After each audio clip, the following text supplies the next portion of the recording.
Yo, what's up guys? It's Noah here, and in today's video, we're going to be breaking down the NBA slate on Draftkings and Yahoo for Monday, May the 24th. We got a little two-game Monday slate. We got game 2 of the Bucks and Heat series, and then we got game 2 of the Nuggets and Blazers series.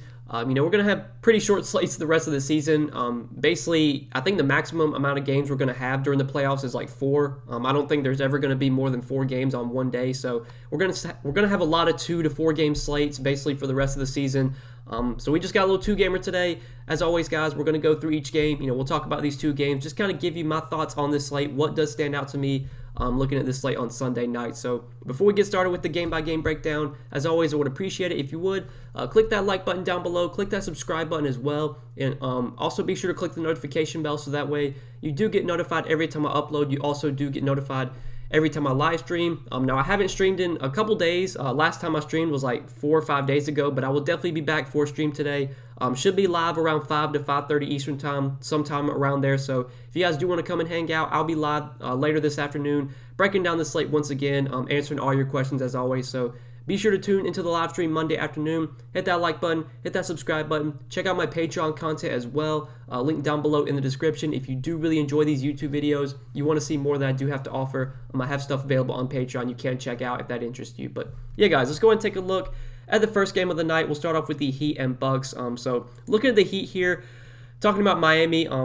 At the top, we do have Jimmy Butler for 8,500. Now, before we get started, I do want to note that in the playoffs, you're going to see recency bias be a big factor. People are just going to look at what guys did the game before, and that's going to impact some of their decision making. Obviously, we're going to talk about what guys did in game 1 and how that if that matters here. But I definitely want to note that So for example, like if Jimmy Butler, he had a good game on in their last game, game 1, but he shot the ball terribly. He could have had a massive game if he actually made some shots. I don't know if that really impacts his ownership today, but for example, a guy like Duncan Robinson, he had a good game in game 1, played 36 minutes in overtime, had 32 DK points. Is Duncan Robinson going to get increased ownership today just because of that? Like, it's possible. So we will talk about some of these guys that maybe are fadeable, given they had bad game, or if they had good games, and then maybe some guys that had bad games, like Bam Adebayo. He only had 37 DK points in 41 minutes. He probably comes in lower owned today because of that. So that would make him appealing in tournaments. But at the top with Jimmy Butler, 8,500. I really like Jimmy Butler today. I liked him a lot on that last slate. 8,400 I thought was too cheap for Jimmy Butler. He played 40 minutes in regulation, played 46 minutes or 41 minutes in regulation, 46 minutes total in the overtime. And like I said, he literally couldn't make a shot. He shot 4 for 22, 2 for 9 from 3, shot 18% from the field, and still had 47 Draftkings points. Like, imagine if Jimmy Butler just makes 40 or 50% of his shots. He's probably going to put up like 60 DK points. Nearly had a triple-double. He was 2 assists shy of a triple-double. Like, Jimmy Butler, now that the playoffs are here, like, Jimmy Butler is a $9,500 to $10K player. He's going to be playing 40 minutes a night. He's going to dominate the usage. He's just way too cheap. As long as this game stays close, I think we get around 40 minutes from Jimmy at 8,500. He's one of my favorite plays on the slate once again. If he can actually make some shots today, he's got 60-plus point upside. So love Jimmy Butler on both sides. On Yahoo at the small forward position, if I can fit Jimmy Butler in, he is definitely the guy I want to be playing over there as well. And then Bam Adebayo at 8K. I would say between Jimmy or Bam, I feel better about Jimmy. Like, Jimmy's just been better, in terms of fantasy. He's just been a higher upside player. But like I said, Bam Adebayo, 37 DK points, did not have that good of a game. Is that going to decrease his ownership for today? I think it's possible. Like, even on a 2-game slate, I don't think Bam's going to be like massively owned. I think a lot of people are going to go to Jokic at the top. They're going to go a little bit cheaper to a guy like Nurkic, who I do like. Bam in tournaments, I think, makes some sense. Now, between him or Jimmy, I do prefer Jimmy just straight up, but I definitely like Bam in GPPs, for the lower ownership. I don't think he's going to be nearly as popular as a guy like Jimmy Butler. And then Tyler Hero at 5,900. Don't think I'm going to go there. He only played 19 minutes last game, which is, somewhat of a concern. I don't think that's something they're going to be doing on a nightly basis. I would assume that Hero's going to get, most likely 25, 26 minutes on a nightly basis. Only 19, though, last game. 5,900. He definitely feels overpriced right now. Tyler Hero, I do expect, will be very low owned today. So if you want to play a low owned Tyler Hero in tournaments, just hope, that he gets hot or something. That's fine, but I don't think he really stands out as that good of an option. I would definitely, just rather save salary and play a guy like Gordon Dragic. Dragic did play 35 minutes. He did play in the overtime period. He played over Kendrick Nunn. He played over Tyler Hero. Played 30 minutes in regulation. We saw this kind of last season. It does seem like they really, prefer Dragic over Nunn and over Hero in the playoffs. Obviously, Hero played really well in the postseason last year, but Dragic was great for Miami in the postseason. He did get hurt there at the end, but when he was healthy, he was awesome for the Heat. I think he's going to be a guy that they give, pretty good minutes to, even though he does come off the bench.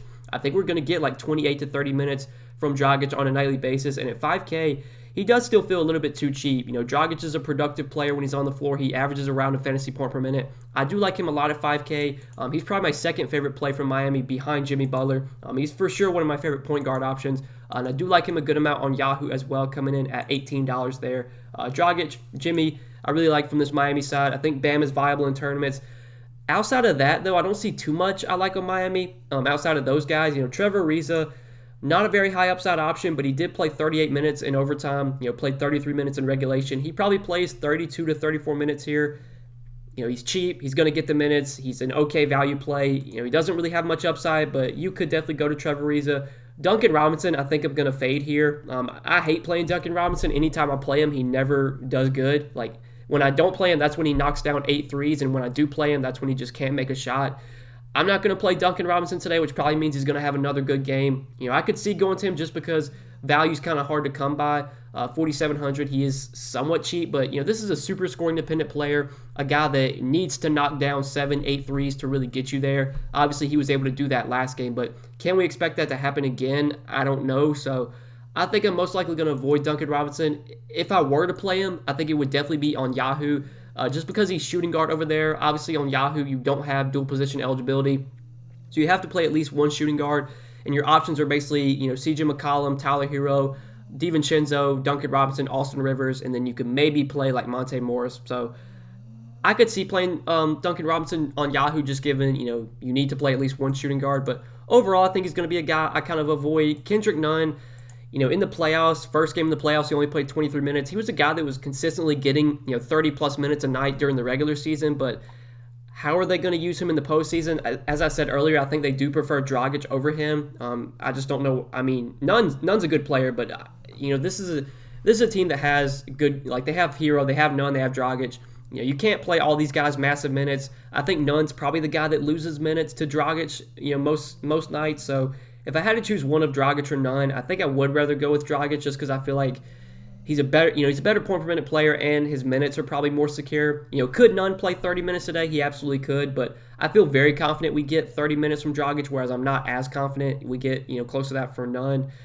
And that probably does it. None of these bench guys are really playable. None of them see enough minutes. Like Iguodala, he only played 15 minutes last game. So, yeah, I'm not playing any of the bench guys. I think that does it for Miami. Even on a 2-game slate, I really wouldn't go to any of these guys. Or any of the bench guys, I should say. But Milwaukee, the bench guys I didn't talk about. Obviously, I like Dragic off the bench, but that's probably it.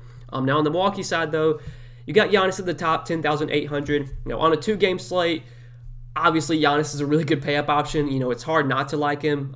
In Game 1 of the series, he did have 61 DK points. As you would expect, Giannis played a ton of minutes. He played 40 minutes in regulation, had 26 points, 18 rebounds, 5 assists, 3 steals, took 27 shots. We know what we're getting from Giannis. He's going to play 38 to 40 minutes. Obviously, during the regular season, he didn't play that, he didn't play that amount of minutes. Even in close games, you would only get 32 to 34 minutes from Giannis. But today, or it's just a different scenario now. They're in the playoffs. Giannis is going to be pushed more than normal. He's going to play close to 40 minutes. He's going to take a ton of shots. He's going to just dominate the usage. He's going to get the peripherals. Giannis has obviously massive upside. The only issue is that if you do roster him, you're going to have to to look for some value, and value is pretty hard to come. It's hard to come by on these playoff slates. We've kind of seen that already, and a lot of the value that you think is good sometimes won't be. We saw that on Sunday night. Some of those Knicks guys that were cheap that looked like good values. Nerlens Noel, Reggie Bullock, they busted. KCP I like for value. He was terrible. Caruso I like for value. He was terrible. The value plays on these playoff slates are just, they're not guys you're going to feel great about, and they definitely have a lot of bust potential. So if you are paying up for Giannis, you're going to be forced to play some of these value guys that you don't feel or you don't have a ton of confidence in. But if Giannis does have a big game, puts up 70 plus DK points, it's very likely you're going to need him, in the winning, or he's going to be in the winning lineup. I prefer the savings on a guy like Jimmy Butler. We're going to talk about Damian Lillard. I think I'd rather save salary and play Damian Lillard as well, just so that I'm not having to, really force some cheap value in that I don't really like. But obviously, Giannis is a clear top option if you can fit him in. But like Chris Middleton and Drew Holiday, I'm probably not going to play today. Like, there's no way I'm playing Chris Middleton on the slate when I can get Jimmy Butler for $300 more. Like, Chris Middleton had 48 DK points last game, but imagine if Jimmy Butler even made some shots. I mean, Jimmy Butler would have easily outscored Middleton.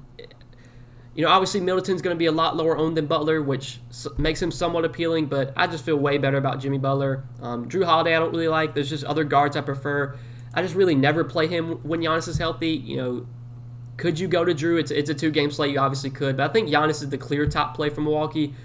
And then these cheap guys, like, I don't have much confidence in really any of these guys. The one that I will mention, though, is Brook Lopez. He did actually get a good amount of minutes in their last game in Game 1. He played 36 minutes in overtime, 31 minutes in regulation. We've kind of seen the minutes from Brook Lopez be up and down, but it does feel like most nights he's going to get 25 to 30 minutes. He played 31 last game. If we do get around 30 minutes from Brook Lopez, he's productive enough to where he can definitely pay off 4,600. Like, you could definitely see Brook Lopez play 30 minutes today and score 28 DraftKings points, which is, obviously pretty good value at 4,600. So I think if you are trying to pay for studs, if you're trying to get Giannis in, if you're trying to get Jokic in, you're going to need some value. I think that's where a guy like Brook Lopez would come into play for me. Am I starting my lineup with Brook Lopez? No, but if I want to fit these studs in and I need a cheap guy, I think Lopez is one that I would look to just because the minutes are most likely going to be there. Worst case scenario, he probably plays like 24, 25 minutes. Best case scenario, he probably gets like 32 minutes. Even in 25 minutes, he could give you a solid enough score to where he doesn't kill you. And if he gets like 30 to 32 minutes, he could score, 30 plus DK points and be a really good value. So I do like Brook Lopez. He's honestly probably my second favorite play from Milwaukee behind Giannis. DiVincenzo, I prefer more on Yahoo. Again, you have to roster at least one shooting guard. I think DiVincenzo looks a little bit better there just because you have to play at least one shooting guard. I don't think I'm going to go to DiVincenzo on DraftKings, though. That probably does it for Milwaukee. My favorite plays here are definitely Giannis and Brook Lopez. Middleton, Drew, DiVincenzo are fine, but Giannis and Lopez are the guys I like the most. But now, the next game, Portland and Denver. We'll break down the Portland side first. So at the top here with Damian Lillard, he's coming in at 9,500. I do like Damian Lillard quite a bit on this slate.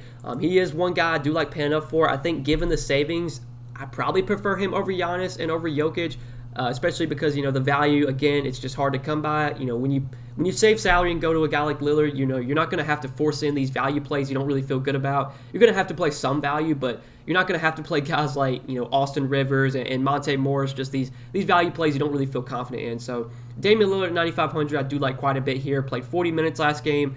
I'd expect he plays around 40 minutes again. We know he's going to be out there dominating the usage, taking a ton of shots. He's been getting a ton of assists as well, which we love to see. Really like Lillard. Hard not to like him, honestly. I think on Yahoo he looks really good as well. He's a little bit cheaper. Like, if you look at the salaries, Dame's coming in at $42, whereas Jokic is $53. Giannis is $54. Again, I like taking the savings playing a guy like Damian Lillard. I think at $42, given the discount, he looks like a really good play on Yahoo. And obviously, I do like him on DraftKings as well. Then you have CJ McCollum at $7,300. Again, I think CJ's an okay option. Now, if I can find the salary, I would definitely rather play Dame. We know we're going to get 35, 36 minutes from CJ. He'll play sometimes close to 40 minutes. He's not nearly as productive as a guy like Damian Lillard. His floor is definitely not as high. His ceiling is really not as high as Lillard's either. But he's also not the same price tag as Lillard. I mean, he's $2,000 cheaper. I think CJ McCollum looks like an okay option. Again, I'd be more likely to play him on Yahoo. You have to play at least one shooting guard. McCollum is clearly the best shooting guard on Yahoo if you can fit him in. It's just a matter of if you can do that. I like CJ a little bit more on Yahoo than DK. Nurkic, though, definitely a guy I like a lot on both sides. 6,700, just way too cheap on DraftKings. And then on Yahoo, I think he looks like one of my favorite centers, $29. If you can't pay up for Jokic, I think Nurkic is probably my second favorite option, and a guy I like a lot on both sides. So first game of the series, Nurkic did get pretty good minutes. He played 33 minutes. He's kind of been, I don't want to say he's been limited. He wasn't really Like, he wasn't on a hard limit during the regular season, but we would definitely see games where Nurkic, even in a close game, he would only play like 26, 28 minutes. I think now that the postseason is here, Nurkic obviously was really good in the postseason last year. I think he's going to be a guy they lean on a little bit more, especially in this series against Denver. I think he just matches up a lot better with Jokic than a guy like Enes Kanter does. We got 33 minutes from Nurkic last game. I think he plays 30-plus minutes a night in this series. As long as he can stay out of foul trouble, I think we get 30 to 32 minutes again from Nurkic. He's a very productive player when he's on the floor. He had a double-double last game, 16 and 12 with 5 assists, had a steal as well, 42 Draftkings points. The price tag went down, $6,700, way too cheap for Nurkic. He's another, top play for me. He's a guy that I do like a lot on this Portland team. Him and Lillard are my 2 favorite plays. And then we can start to look to some of these value guys now. Norman Powell, Robert Covington, Enes Kanter, Carmelo. Well, probably not Enes Kanter, but Powell, Covington, Melo. Not guys you're going to have a ton of confidence in, but speaking Powell, when it comes to Powell and Covington, we know they're going to get the minutes. Last game, Norman Powell did play 37 minutes. He only had 21 Draftkings points, but the minutes were there. He's going to play close to 40 minutes. He's super cheap. I don't mind going to him at $5,400. And then the same with Robert Covington. I think $4,400, even though he's really been bad lately, you look at the game log, he only has, out of his last 10 games, he only has 2 games over 30 fantasy points. His price tag is really low today, $4,400. He was $4,900 last slate. His price came down $500. Look, he played 34 minutes. Obviously, minutes are always going to be there for Covington. It's just the production. I mean, you have no idea what you're going to get from Covington. Like, he could knock down 6 threes, get 10 rebounds. Like, he could give you a double-double with 3 blocks and 2 steals and put up 40 Draftkings points. Or he could do like he did last game and go with 8, get you 8 points, 5 rebounds, 1 assist, a block, and finish with 18 DK points. Like, the ceiling, I don't want to say Robert Covington doesn't have a ceiling, but the ceiling games are not going to be very often for him, especially in the postseason. Like, he's just not going to be a guy that gets a ton of opportunity, a ton of usage. He's a very low usage player, but he's someone that can get blocks and steals. The minutes are going to be there. He can luck his way into 2 blocks, 2 steals, knock down a couple threes, give you 25, 30 DK points at $4,400. And now that the price tag is really starting to come down, I think Robert Covington actually looks like a pretty good value play today. I think if I'm going to some of these value guys, I want to play guys that I know are going to get the minutes, like a Brook Lopez, like a Robert Covington, like a Norman Powell. Worst case scenario, those guys play at least like 28 to 30 minutes. Best case scenario, you're going to get like 36 minutes from Covington. $4,400, super cheap. I actually do like Robert Covington as a value play today. And I think he's an okay option on Yahoo as well, just because he's power forward. You have to play at least one power forward there. If you can't pay up for Giannis, your next best options are basically Ariza, Covington, Aaron Gordon, or Carmelo. There's really nobody else that you can play. So I think Covington, given the lack of options at power forward, is definitely a good option on Yahoo as well. And then Carmelo, he did come off the bench, played 22 minutes, was really good, had 27 DK points, was pretty productive. Melo's not going to play massive minutes. Like, most nights, he's probably only going to play like low to mid-20s minutes. But we know he's going to go out there and chug. If he knocks down his shots, like, you could definitely get 25, 30 DK points from Carmelo. I feel better about Covington just because I know Covington's going to get the minutes. But Melo does have upside. If he's knocking down his shots, we know that he'll continue to take them. If you want to go there at $4,300, I think that's fine. But my favorite plays from this Portland team are definitely Dame, Nurkic, and Covington. And then I think CJ's in play. I think Powell is viable. I think Carmelo is viable as well. But that probably does it for the Blazers. Now, talking about this Nuggets team real quick before we do end the video, you have Jokic at the top for $10,700. I think Jokic, again, on a 2-game slate, looks like a really good pay-up option. It's hard not to like Jokic today. The only issue is that, value's hard to come by. There's not a lot of cheap options you feel great about. It's going to be tough to play Jokic with, another stud. So I think if you want to fit a guy like Jimmy Butler or Dame in, I don't know if you're going to be able to get them with Jokic. I haven't really built lineups out yet. I can't really say if that's possible, but Jokic, obviously, on a 2-game slate is a top pay-up option. Between him or Giannis, like, I think I'd give the edge to Giannis just given the position. Like, I do really like Nurkic at center. I think I'm probably going to be playing Nurkic on this slate. Again, I haven't built my lineups yet. I can't really say for sure, but I do really like Nurkic. Power forward is not nearly as deep as center. Like, I think Nurkic is a top play today at center, whereas power forward, there's not a lot of great options you're going to feel good about. So I probably would be more likely to play Giannis than Jokic, but we're going to get 36, 38 minutes from Jokic. We know what he's going to do. He's going to go out there and score. He's going to go out there and rebound. He just has massive upside. He only got 1 assist last game, which is really surprising. I mean, Jokic is normally a guy that gets a ton of assists. I mean, he's averaged over eight assists per game last season, or not last season, but this season. He's got triple-double upside. He can go for 70 DK points any night. On a 2-game slate, Jokic is clearly a top play. It's just a matter of if you can fit him in. And if you do play him, you have to think about the rest of your lineup, the guys that you're playing with Jokic. If you like some of the value plays you have in your lineup, I think it's totally fine to jam in Jokic on this slate. But then Michael Porter Jr., someone that I really haven't been playing much lately, just because I thought he's kind of been overpriced these last few days on DraftKings. Like, he's just been too expensive to where I really haven't had much interest in him. But now the price tag has come way down. He these last few games, he was 8,700, 8,500, 8,700. It was 8,200 in game 1 of the series, and now he's only 7K. Like, I don't know if this was a pricing error. I don't know if DraftKings was supposed to make him 8K and they accidentally made him 7K, but Michael Porter Jr. looks like a really good play on DraftKings now. Now that his price has come all the way down to 7K, we know he's going to get big minutes. The minutes are secure for Porter, which was something that wasn't really the case last season. We saw Porter would sometimes get pulled from games for defensive mishaps. He just get pulled for stupid stuff. He's locked into big minutes. He's going to play 36, 38 minutes here. He's going to take a ton of shots. He's going to be the number 2 on offense behind Jokic. He's a guy that can score really well. He's a great scorer. He can rebound as well. He's got double-double potential. He could give you 20 and 10 or 25 and 10, 30 and 10, get you 40-plus DraftKings points. I really like Michael Porter Jr. Now that his price has come down to 7K, he's probably my favorite play from this Nuggets team when you do factor in price. Obviously, Jokic is a really good option, but I do like MPJ a lot at this 7K price point. And then you have Campazzo at 5,700. Don't have much interest in Campazzo. His price feels about right, if not a little bit too expensive. I think I'd rather just play MPJ. Even a guy like Aaron Gordon, he had a pretty good game 1 of this series. He only played 28 minutes. He really hasn't been getting massive minutes, which I guess is the one concern. Like, it seems like the Nuggets are only going to play him around 28 to 30 minutes a night. Like, we're not seeing Aaron Gordon get 36, 38 minutes. But even 28, 30 minutes, Gordon could give you a good enough score to be a viable option at 5,200. He did have 16 points and 8 rebounds last game to go along with a steal and a block. He hasn't really been that good for fantasy when it comes to, since he's been with the Nuggets. His fantasy upside has definitely taken a massive hit. He's just not nearly the same offensive player that he was when he was with the Magic. But still, this is a guy that, can average close to a fantasy point per minute if he's going to play around 30 minutes in a good matchup. I think for 5,200, Aaron Gordon looks like a decent option. I do like him a lot more on Yahoo, though, just given, you have to play at least one power forward. Aaron Gordon is actually cheaper than Robert Covington. Now, I do like Robert Covington today. I like him more on DraftKings where he's 4,400. Given that Aaron Gordon's cheaper than Covington, I think I'd actually roster Aaron Gordon on Yahoo. So at $15 on Yahoo, I do like Aaron Gordon quite a bit there. And then that probably does it for this Denver team. Like, Monte Morris played 22 minutes off the bench last game.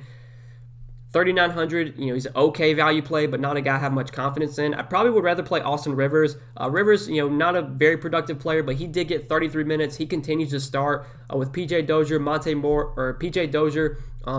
Jamal Murray, and Will Barton out. We have seen Austin Rivers, starting these games. He's been playing like 30-plus minutes since he's been in the starting lineup. Doesn't have much upside, but he's cheap. He's under 4K. He's going to play at least probably 30 minutes. If you want to pay up for Jokic and Giannis, like if you're trying to go with a lot of studs in your lineup and you need some value plays, I think, Austin Rivers would be a guy that I would look to. I would say out of all the value that's under 4K, like Austin Rivers is probably my favorite play under 4K that we've talked about. So that's probably it, though, for this Denver team. I don't see too much else I like on Denver outside of, the guys we just mentioned. So that does it for both of the games on this Monday slate, guys. I appreciate you watching the video. As always, I hope you did enjoy. If you did, be sure to click that like button. Click that subscribe button as well. Also hit the notification bell so that way you do get notified every time I upload and you do get notified every time I live stream. Again, guys, like I said at the beginning of the video, I will be back with a live stream on Monday afternoon, probably around 5 or 5:30 Eastern time. So if you want to check my YouTube channel, then I most likely will be live breaking down the slate, answering all your questions as always. But yeah, guys, good luck tonight. Thanks for watching. Hope you did enjoy. We will see you in the next one. Peace.